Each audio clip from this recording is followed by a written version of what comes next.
What is up, Steelers Nation? Thank you so much for jumping on to another episode of All Steelers Talk. I'm Noah Strackbine, joined by my main man, Steven Thompson. Find us on youtube.com/All Steelers Talkers. Subscribe anywhere you get your podcast. The Pittsburgh Steelers, it is a beautiful day in the Burgh. Why? Because they are headed to the UPMC Rooney Sports Complex in the South Side to begin rookie minicamp. We're going to dive into that. We'll be boots on the ground over in the South Side today, and we'll make sure to bring you plenty of the action from what we saw over there. But we'll dive into what to expect, what to watch. But first, some, I want to say big headlines, some wild headlines, we can call it, out of Pittsburgh. Naji Harris has, made his way to the news, and then his agent has said, let's get him out of the news as quickly as humanly possible. We'll dive into that. And then a wide receiver who used to play for the Baltimore Ravens is saying, hey, I'd like to come back to the AFC North. Should the Pittsburgh Steelers consider him as an option, as they just look to add wide receiver 4s and wide receiver 5s and as many of them as they can? We're about to head over to the South Side in a little bit. How you feel, my friend? You excited to see some football? I am excited to see some football, some new blood, some new names, some new guys. It's just it's new guys to learn about. It's a whole new crop of Steelers players, and I'm excited to. This is the future right here. I mean, as you know, not all of these guys are going to be Hall of Famers, but there might be one or two of them there, and it's going to be interesting. It's going to be fun to be able to look back and say, yeah, I saw this guy when he first started his NFL career, and it was cool to see him grow since. We all know who you are alluding to in that conversation. It is easily Pitt quarterback / tight end Phil Jurkovec. Did you expect him to make his way back to Pittsburgh and the South Side? And what are your expectations for this, Tim Tebow-like fella? Yeah, I don't know. I did not expect this at all. I didn't really expect Phil to get a look from an NFL team. I'm happy for him. I hope it works out. I think Phil's a decent enough athlete. I think he's got some experience at quarterback that maybe could help him out. You know, he knows an offense, knows that command an offense. I'm interested. I'm interested to see how he moves. I wonder, if he's worked on his body, changed his body a little bit to fit into a tight end role more. But it'll be fun at least. I'll be interested to talk to him because I wonder if he, even figured that he would get, a look from an NFL team. Because it was for a guy who's played nothing but quarterback for his entire life to make a switch to tight end. That's pretty dramatic. And then to even get an NFL camp invite off of that is pretty crazy. Yeah, definitely. When I was in high school, just to give Phil a little hope here, a little inspiration as he heads to camp for the first day. When I was in high school, we had a play called the Strackbine Special. Okay. I was a tight end in high school, and it was an end around to the tight end, a little pitch, boom, through a go route, right down the seam, right down the sideline. Not going to lie, scored a touchdown that season, threw one touchdown. So Phil's got hope. There's a chance. As long as he walks in your footsteps, I think he'll be all right. Look at, I could give him some pointers. I'll go out there and be like, hey, look at Alfredo. Give me a second. Give me 5 minutes with this guy. I'll turn him into the next Noah Strackbine, because that's as good as you could get is Noah Strackbine, the Strackbine Special. Shout out Valley View High School. I think they still might run it. Probably not, but I hope they still run it. Let's talk about some actual Pittsburgh Steelers headlines. Naji Harris made the news yesterday for, what his agent is calling complete nonsense. Paul Zeiss of the Pittsburgh Post-Gazette said on 93.7 The Fan that, quote, a little birdie said Naji Harris actually asked the Steelers to decline his fifth-year option because he would like to go play elsewhere, probably, I guess we're assuming, next season. His agent quickly jumped on that and said, hey, Paul Zeiss, your, quote, little birdie source is a joke. Next time, do your homework and find a real source, not true. And then he tagged the Pittsburgh Post-Gazette. We carried it as it, or followed it as it happened, from Paul Zeiss saying it to Najee Harris's agent saying it's not true. Your thoughts as it all happened? Any belief that maybe Paul Zeiss isn't just talking? Yeah, I thought it was plausible when I first saw it, but obviously as soon as you see an agent shut it down, it seems your mind goes to a different place. I don't know. In my mind, this doesn't really change anything. I mean, whether or not Najee Harris wanted out, the end result is the same. He's probably not going to be here in 2025 and beyond. So it doesn't change a whole lot. I think it does give you a little bit of reassurance about this year that, Najee Harris isn't just walking into a lame duck season, that he's not just going to hold out, that he doesn't actively want to leave Pittsburgh this season. I think you understand the inclination for him to, okay, you decline my 5th-year option. Like, I want to go explore my options. I want to see what I can make on the open market. I think you're happy that it's just not this year, that you're not dealing with, at least for what it seems like right now, a disgruntled star or someone who doesn't want to be there, a hostage as opposed to a volunteer. Yes. So I guess that gives you a little bit of reassurance, but I still think there's part of me that believes, yeah, I think Najee is kind of eager to see what kind of money he can make on the open market, to see where he can go. I wouldn't be shocked if he feels a little, I don't want to say disrespected though, by the idea that, hey, I've taken all these carries, I put this kind of wear and tear on my body, and I've been productive for this team, and now they're just going to go for the cheaper, younger option, like as if, these years that I put in, the amount of hits that I've taken don't really matter to this team. I could understand feeling that way. I think that would be reasonable for anyone to feel that way. But if he's not asking to get out of Pittsburgh, if he's not actively looking to leave, I think that's all you really care about going into, 2024. Yeah, I think even if I think Najee next year is excited to see what his money is and to see where opportunities lie. And if I had to guess, Naji Harris ends up on the West Coast somewhere, closer to family, which makes a lot of sense, and you connect those dots with every player who's from the West Coast or any players from the East Coast or any players from the South. Like, you just look at, if you get an opportunity to go make a boatload of money for a team that's really good, closer to home, cool, and there might not be a better opportunity than the San Francisco 49ers for a guy like Najee Harris. That being said, I find it almost impossible that Najee Harris walked into Mike Tomlin and Omar Khan's office and said, I don't want you guys to pick up my 5th-year option. In fact, I would like to go and leave this organization as quickly as possible. Even if he was hoping that they did it, even if, there was a thought in his head that next year I'm going to cash in big, there's no chance that a player is going to walk in there. And I mean, think about it. Think about what the Steelers have shown us so far this offseason. Kenny Pickett said, hey, I no longer want to be here. He was traded in about 12 hours. They're like, okay, yeah, sounds good. We're just going to go replace you with Justin Fields. We went through the running back options that are on the open market. You're telling me Najee Harris couldn't get traded in less than a day after we're a week into this now from when his option got declined, which means that he would have had to ask them to decline it a week ago. Like, I just think that if that was the case and they had a disgruntled employee that they were looking at and saying, he doesn't want to be here, he asked us to make sure that he's out of here in a year, why would we just let him walk? Let's just get rid of him. We could get him because that's a locker room. That's an issue. That's a locker room cancer that you don't want. So I have a hard time believing that Najee made that statement, even if he wants to leave. I have a hard time believing that he made that public. Yeah, I mean, I think there's a scenario where he kind of knew they were going to not pick up his option. Like it seemed that was the way the wind was blowing for literally the entire offseason. I don't think the Steelers ever really had an inclination that they were going to pick up his 5th-year option. So, maybe they think, like, look, we can agree that this is kind of the natural end of things. We don't need to, make it any more complicated than it is, and we'll let him walk. Like, either way, like, whether he asked or not, I feel like if you were going to trade Najee Harris, you do that whether he asks you to pick up his 5th-year option or not.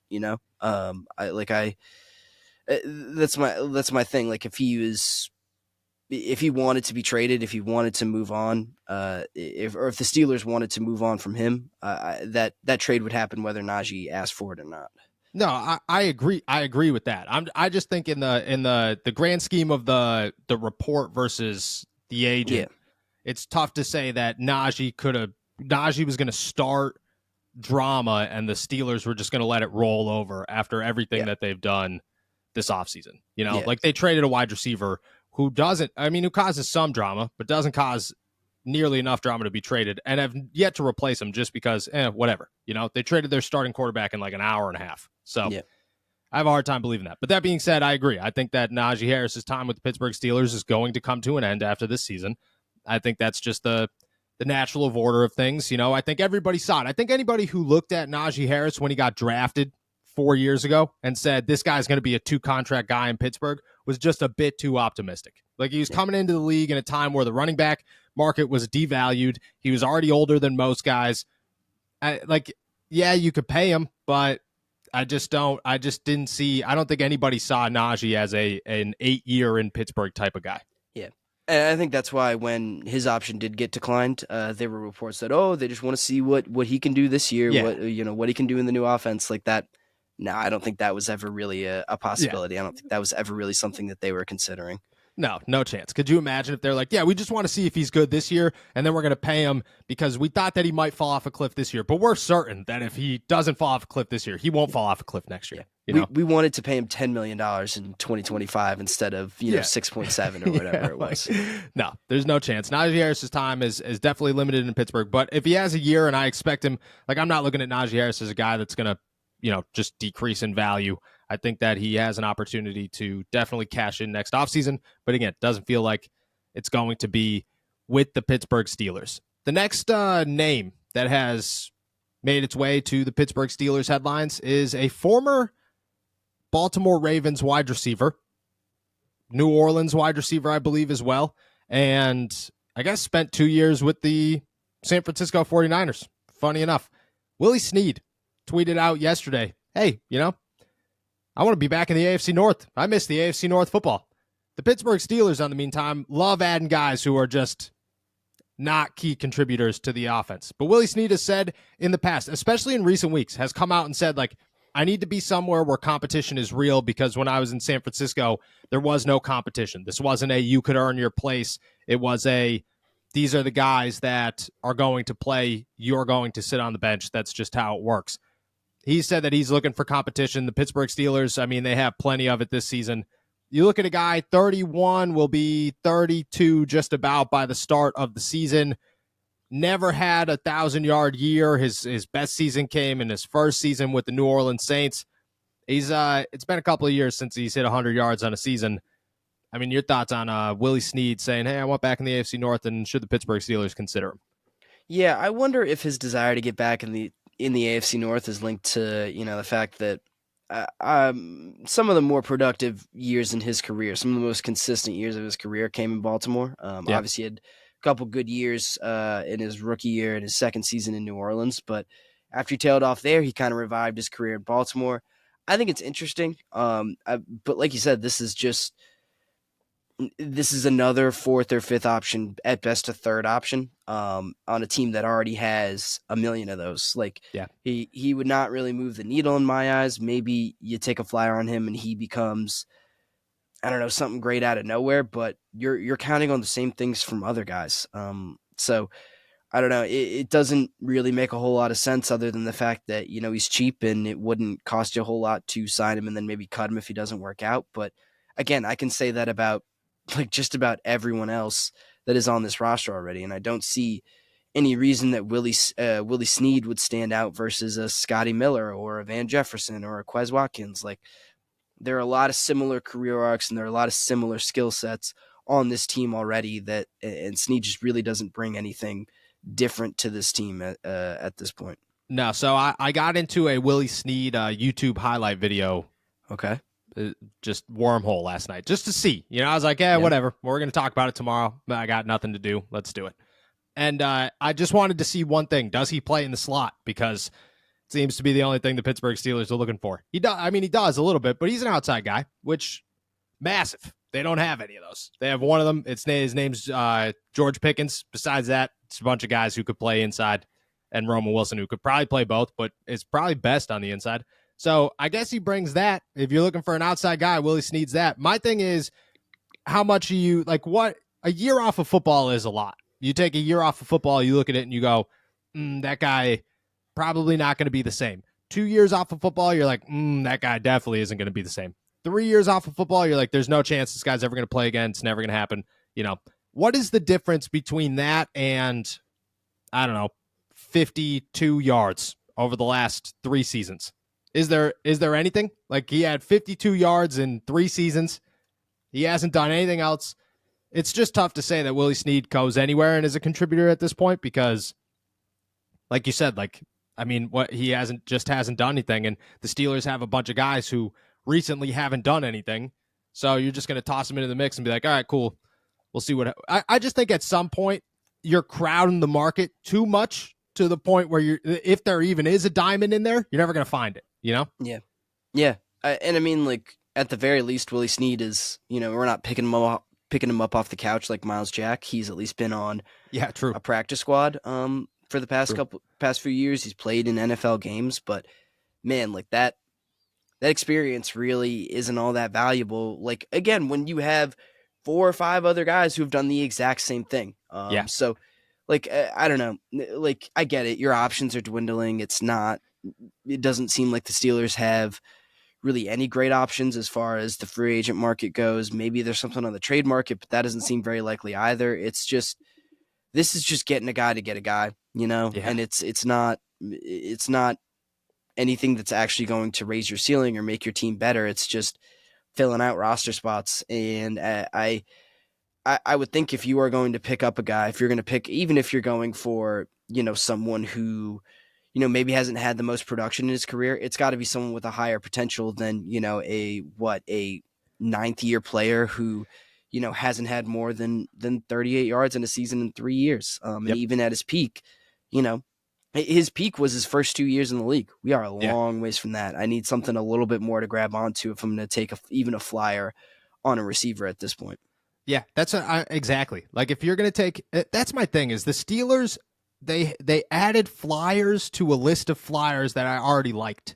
Like Denzel Mims, I didn't expect him to make the roster, but I'd rather see what you got in him than a Scotty Miller or a Willie Snead or a Van Jefferson. Dez Fitzpatrick, I thought showed a lot of talent last offseason.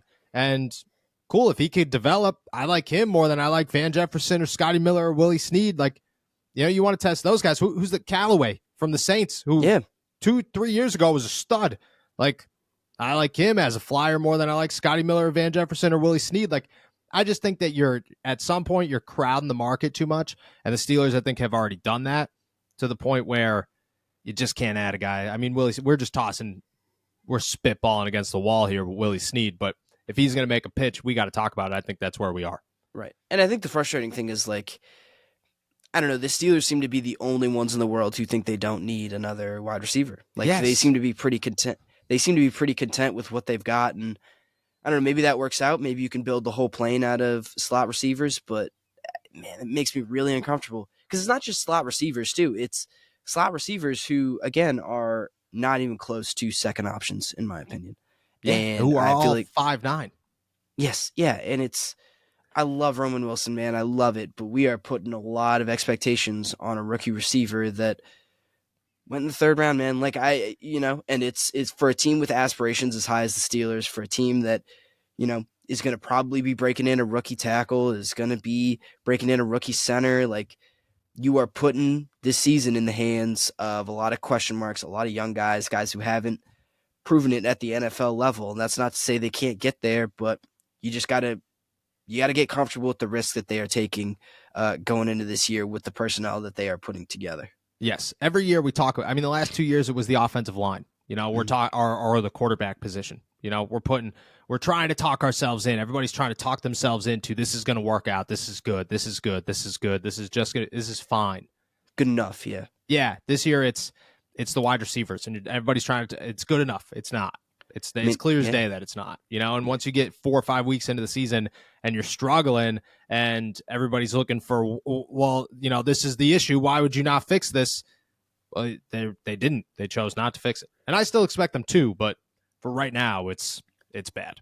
Right. And like 2 years ago, it was the inside linebackers. And you get to the middle portion of the season and you're like, damn, they're really getting run over. They're not able to stop the run. They don't have linebackers who can cover. And it's like, yeah, man, if we had seen this problem, 3 months ago, if only we had seen it in August or even July or June or May. Like, these have been problems forever that the Steelers just kind of ignored and said, well, we can piece them together. We've got enough to support them in other ways on the defense or on the unit. And it just ends up not working out. And you're like, we could have seen this problem coming from a long ways away. Yep. And that's where they are. That's where they are, wide receiver. And again, I expect them to fix it, but right now they haven't, and you have to just judge off of what they've done so far. And I mean, you got to judge harshly because it's tough time. It's tough time. All right. Last thing I want to talk about here. We are about to head to rookie minicamp. 2 days. We only get 2 days. They get 3 days. We only get to watch 2 of them. Plenty of names out there, obviously highlighted by Phil Jurkovec.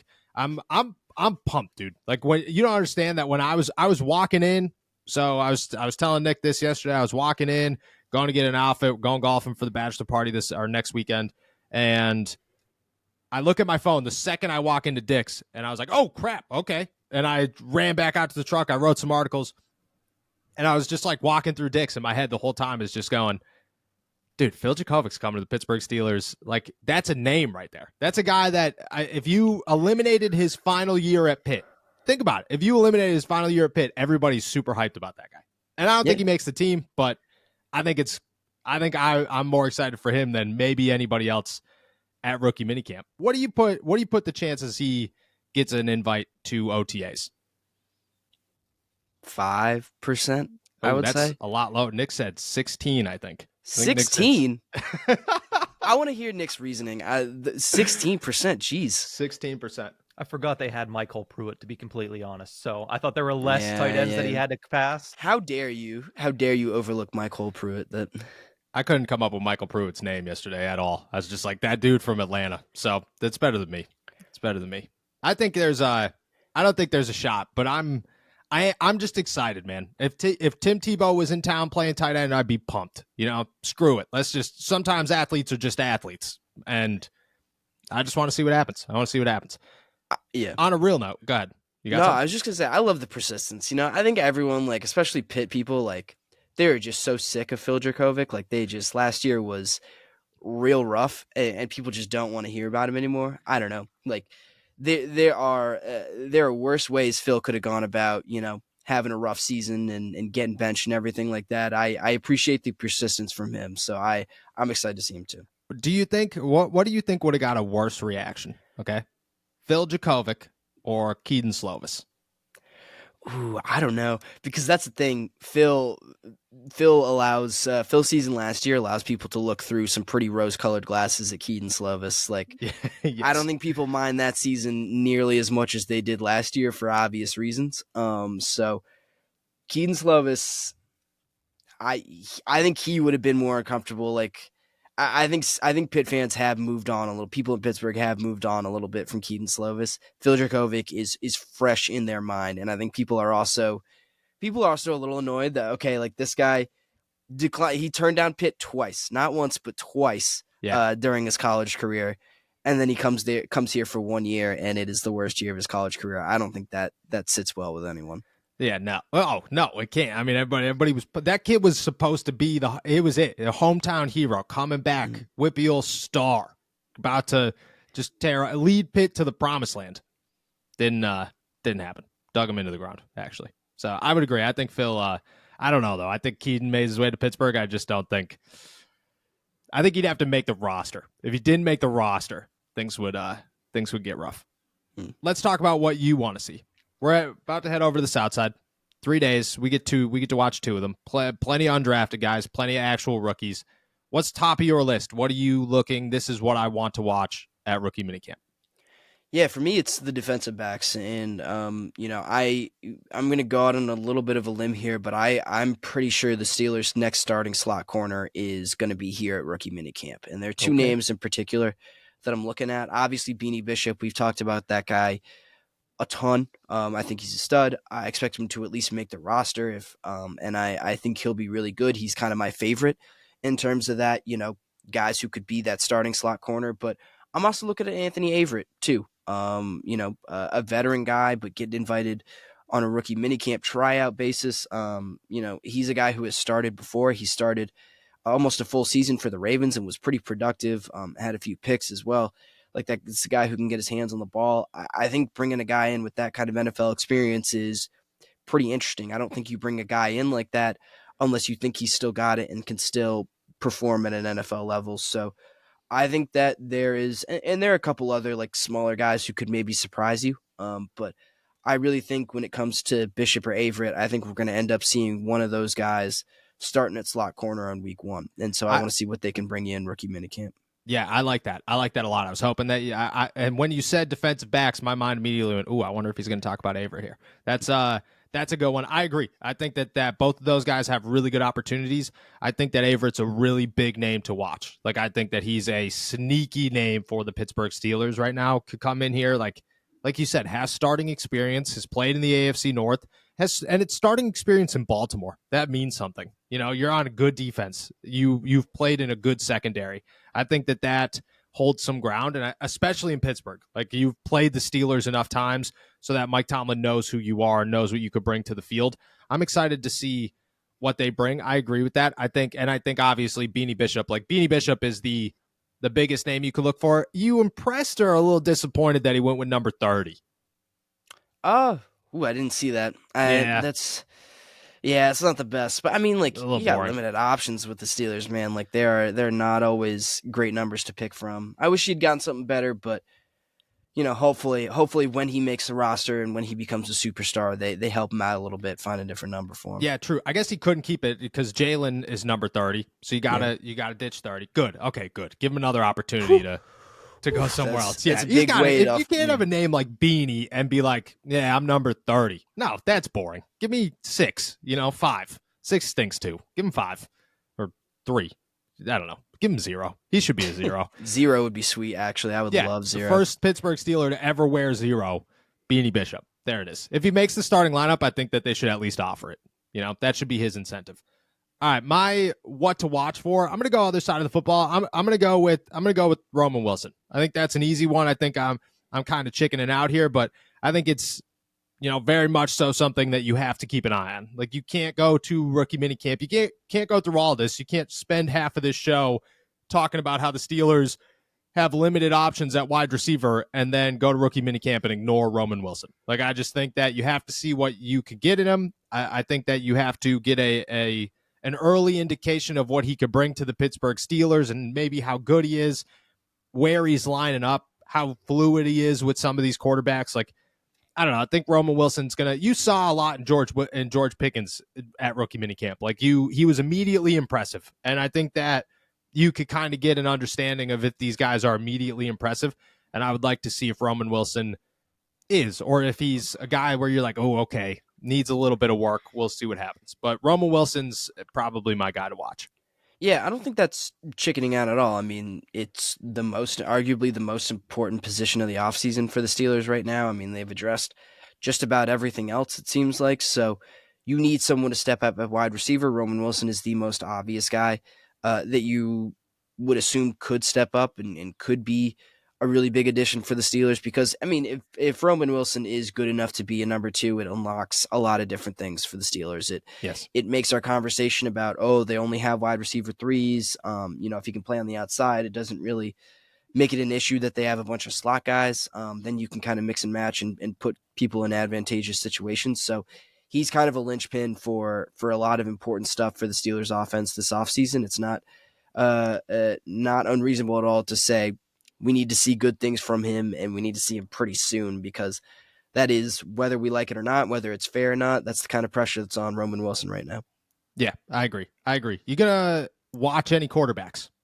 Actually, they actually invited an Irish kicker to, which remember the Australian dude last year that they were inside the whole rookie minicamp. He was like the best punter in the world or something. Like, he won some competition. They invited him to camp. It was all this big thing, and then it rained for 3 days, which it's raining right now. So it looks like they're not going to get opportunities. And I don't think he kicked the ball one time. And I was like, could you imagine getting the invite and then showing up and being like, all right, I just stood around for 3 days, didn't make a roster. Awesome. Yeah. Travel internationally, travel all the way from Australia, famously very close to Pittsburgh, and then stand around indoors all day. That's got to be pretty nice. That's not going to feel like a waste of time at all. No. And I think the Irishman who's coming here, he won some world competition or something. They invited him to camp. I think that's going to happen to him as well. So I'm excited to see him. You excited about any quarterbacks? Oh, yeah. I mean, I'm excited about John Rice Plumlee. I think Jurkovec's going to end up being a tight end more often than he's Strapline special. I'm excited. Yeah, that's right. But I'm excited to see Plumlee. I want to see what that arm looks like. I don't know if he'll be able to really show off the kind of athleticism that I think really defines his game, or is kind of the most interesting part of his game, but I want to see him spin it. I think that'll be fun, and he'll be able to work with some interesting receivers too. So I'm definitely going to watch some quarterbacks. Again, you're watching him I'm watching him more to see, okay, can this guy give, Roman Wilson some nice balls? Can he get him involved? Yeah. Are we going to be able to see what we want to see from Roman Wilson right now? But I'm excited to see Blumley because I think he has a bunch of potential, and I just want to see that in action. Yeah, I agree. I got all eyes on the quarterbacks. I think it's going to be fun.